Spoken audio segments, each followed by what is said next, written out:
Hello दोस्तों, स्वागत है हमारे YouTube channel education of Bihar में।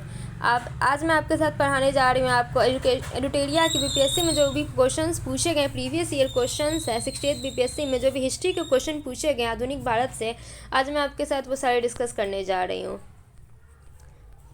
चलिए, पहला क्वेश्चन क्या दिया हुआ देखिए। प्रथम बार संघर्ष के तरीके के रूप में स्वदेशी व बहिष्कार किसके दौरान अपनाए गए? तो ये अपनाए गए थे बंगाल विभाजन के दौरान। ये प्रीवियस ईयर क्वेश्चन है, सारे क्वेश्चन पूछे हुए हैं, 68 बीपीएससी में पूछे गए क्वेश्चन है। देखिए, 20 जुलाई 1905 को घोषित बंगाल विभाजन के विरोध में अगस्त 1905 में स्वदेशी आंदोलन की शुरुआत की गई, जिसमें संघर्ष के तरीके के रूप में स्वदेशी वन बहिष्कार को अपनाया गया। बंगाल विभाजन 16 अक्टूबर 1905 से प्रभावी हुआ था। 1906 में आयोजित भारतीय राष्ट्रीय कांग्रेस (आईएनसी) के कलकत्ता अधिवेशन में भारत के लिए स्वराज का झंडा किसके द्वारा फहराया गया? तो ये दादा भाई नौरोजी के द्वारा फहराया गया था। 1906 में भारतीय राष्ट्रीय कांग्रेस के अध्यक्ष दादा भाई नौरोजी ने कलकत्ता में इसी दौरान स्वदेशी स्वराज बहिष्कार तथा राष्ट्रीय शिक्षा संबंधी प्रस्ताव पारित किए गए थे। दादा भाई नौरोजी के द्वारा स्वराज का झंडा फहराया गया था।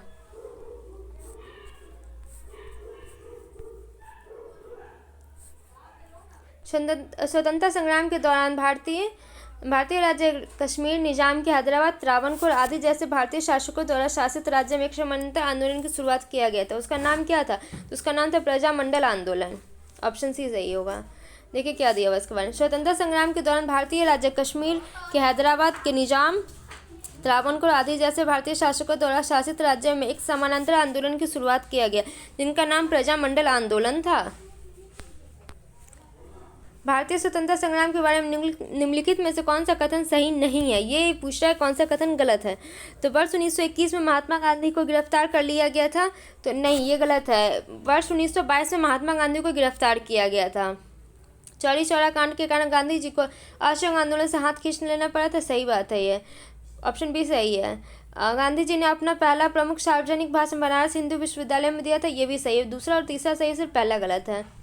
देखिए दिया हुआ है 12 फरवरी 1922 को असहयोग आंदोलन स्थगित करने के बाद 10 मार्च 1922 को गांधी जी को असंतोष भड़काने के आरोप में गिरफ्तार कर 6 वर्ष की सजा सुनाई गई, लेकिन स्वास्थ्य संबंधी समस्याओं के कारण 5 फरवरी 1924 को ही उन्हें रिहा कर दिया गया था। अबुल कलाम आज़ाद के द्वारा किन पत्रिकाओं का संपादित किया गया है? जमींदार, द कॉमरेड, अल हिलाल, उपयुक्त में से एक से अधिक। क्या होगा इसका आंसर? इसका आंसर होगा ऑप्शन सी, अल हिलाल। अबुल कलाम आज़ाद की कई सारी रचनाएं, जैसे कि अल हिलाल, गुब्बारे खातिर, इंडियन मीन्स फ्रीडम। जमींदार जो है सिराजुद्दीन की रचना है। द कॉमरेड जो है मौलाना मोहम्मद अली की रचना है। 19वीं शताब्दी के अंत में इतिहास के अध्ययन ने भारत में राष्ट्रीयता की भावना पैदा करने में किस प्रकार की मदद की? ब्रिटिश शासन के तहत दयनीय स्थिति को बदलने और संघर्ष करने के लिए लोगों से आग्रह करके। ये तो सही है। हाँ, ये सही है। इतिहास की पूर्ण व्याख्या करके और अंग्रेजों द्वारा भारतीयों को पिछड़ा, आदिम और खुद पर शासन करने में असमर्थ के रूप में चित्रण करने के खंडन करके। ये भी सही है। भारत में गौरवशाली अतीत के बारे में लिखकर और लोगों से उनकी उपलब्धियां पर गर्व कराने का आग्रह करके। ये उपयुक्त में से एक से अधिक, उपयुक्त में से कोई नहीं। तो ऑप्शन डी इसका सही होगा, उपयुक्त में से एक से अधिक, यानी कि इसमें सारे के सारे आंसर सही हैं।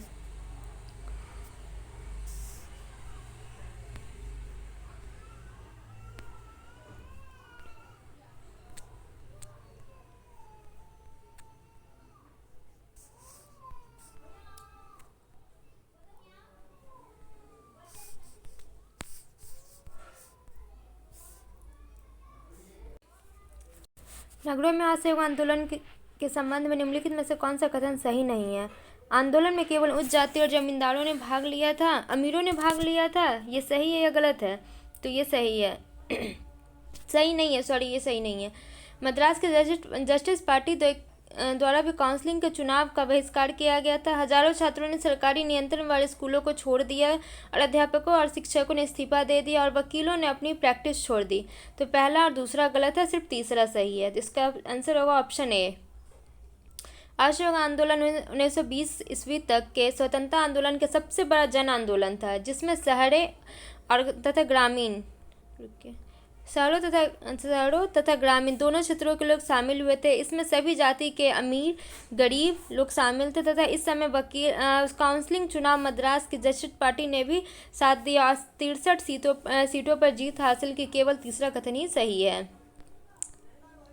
एक सन्यासी जो फिजी में एक गिरमिटिया मजदूर के रूप में काम करने के बाद उस जिले में अपनी पीठ पर तुलसीदास रामायण की एक प्रति लेकर आया था, जिससे वह ग्रामीण श्रोताओं को छंद सुनाता था।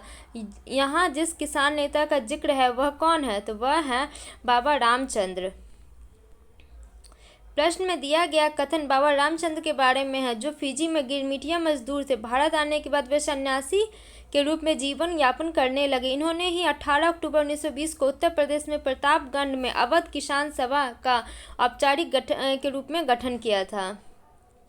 ऑल इंडियन हरिजन संघ की स्थापना 1932 में किनके द्वारा हुई थी? तो ये हुई थी महात्मा गांधी के द्वारा। हरिजन शब्द का प्रयोग सर्वप्रथम महात्मा गांधी ने सामाजिक रूप में बहिष्कृत हिंदू समाज के लिए किया था। वर्ष 1932 में महात्मा गांधी द्वारा अस्पृश्यता के निवारण संघ का गठन किया गया, जिनका नाम 1933 में ऑल इंडियन हरिजन संघ का दिया गया था। उन्हें हरिजन बंधु मतलब गुजराती में कहते थे, हरिजन सेवक हिंदी में कहते थे और हरिजन अंग्रेजी में पत्रिका प्रकाशित की थी उन्होंने। किन्होंने? तो महात्मा गांधी ने। 20 फरवरी 1947 को प्रधानमंत्री एटली ने भारत से ब्रिटिश शासन को कब तक वापस लेने की घोषणा की थी? जून 1948, अगस्त 1947, जनवरी 1948 या फिर उपयुक्त में से कोई नहीं। तो इसका सही जवाब होगा आपके सामने ऑप्शन ए, जून 1948। 20 फरवरी 1947 को ब्रिटिश प्रधानमंत्री क्लीमेंट एटली ने जून 1948 भारत से ब्रिटिश शासन वापस लेने की घोषणा की थी। बाद में वायसराय लॉर्ड माउंटेबल ने 3 जून 1947 को ऐलान किया कि 15 अगस्त 1947 को भारत को आज़ादी दे दी जाएगी। निम्नलिखित में से किस युद्ध में मुख्य विरोधी का सही उल्लेख नहीं किया गया है? तो ये हुआ है आपका कौन सा युद्ध? हल्दी घाटी का युद्ध महाराणा प्रताप और अकबर के बीच, ये तो सही है। पानीपत का प्रथम युद्ध बाबर और इब्राहिम लोदी के बीच, ये भी सही है। पानीपत का द्वितीय और टीपू सुल्तान और मराठा, ये गलत है। पानीपत का तृतीय युद्ध जो हुआ था वो टीपू सुल्तान और मराठा के बीच नहीं हुआ था। चलिए देखते हैं एक्सप्लेनेशन में क्या दिया हुआ है।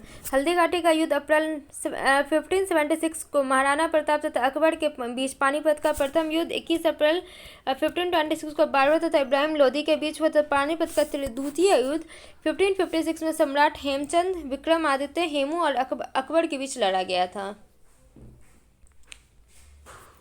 इनमें से किसने 1947 में भारत और पाकिस्तान के बीच अंतर्राष्ट्रीय सीमाएं खींचने के लिए स्थापित की गई 2 सीमा आयोग का नेतृत्व किया था?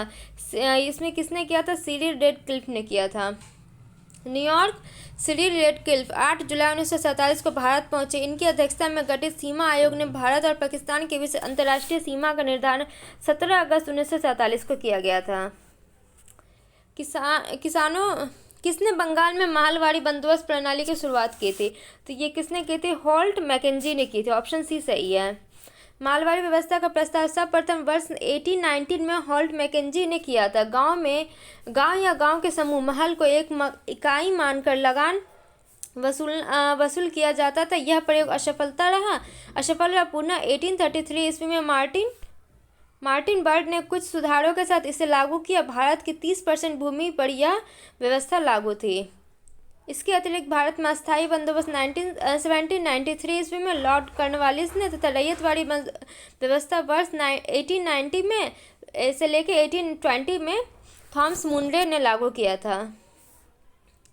मतलब कि देखिए 1819 से लेकर 1820 तक थॉमस मुनरे ने कौन सा व्यवस्था लागू करवाया था? रैयतवाड़ी व्यवस्था। और लॉर्ड कॉर्नवालिस ने अस्थायी व्यवस्था। कब? 1793 में। 1940 में विनोबा भावे ने व्यक्तिगत सत्याग्रह कहाँ से आरंभ किया था? ये कहाँ से किया था? तो पवनार महाराष्ट्र से आरंभ किया गया था। व्यक्तिगत सत्याग्रह की शुरुआत 17 अक्टूबर 1940 को पवनार आश्रम महाराष्ट्र में हुई। पहले सत्याग्रही विनोबा भावे, दूसरे सत्याग्रही जवाहरलाल नेहरू और तीसरे सत्याग्रही ब्रह्मदत्त थे। 1918 में मोंटफोर्ट सुधारों पर कांग्रेस ने एक महत्वपूर्ण रुख अपनाया, जिनके कारण पुराने उदारवादी अवशेष सुप्र, जयकर और चिंतामणि टूट गए। जिन्होंने गठन किया, किसका गठन किया उन्होंने? तो उन्होंने गठन किया था इंडियन नेशनल लिबरल फेडरेशन का। तो यही सही आंसर, ऑप्शन ए सही है, इंडियन नेशनल लिबरल फेडरेशन का। मॉन्टेग्यू घोषणा 1970 के संबंध में उदारवादी और उग्रवादी के बीच मतभेद हो गया, जिनके कारण परिणाम स्वरूप नवंबर 1918 में सुरेंद्र नाथ बनर्जी के नेतृत्व में नेशनल लिबरल फेडरेशन की स्थापना हुई। कैबिनेट मिशन निम्नलिखित में से किसके लिए भारत भेजा गया था? सत्ता के हस्तांतरण के लिए एक संवैधानिक व्यवस्था तैयार करने के लिए। ऑप्शन बी सही होगा।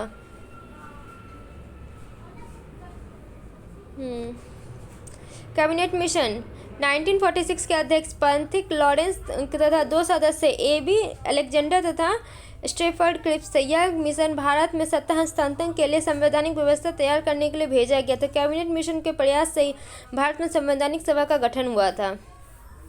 थैंक यू दोस्तों, आपका वीडियो लास्ट तक देखने के लिए। आज मैं आपके साथ 68 बीपीएससी के प्रीवियस ईयर क्वेश्चंस लेके आई थी, जो कि आज मैं आपको पढ़ा चुकी हूँ, डिस्कस कर चुकी हूँ। नेक्स्ट आपके साथ दूसरे सब्जेक्ट की और भी ढेर सारे वीडियोज़ मैं आपके साथ लाऊंगी। थैंक यू दोस्तों।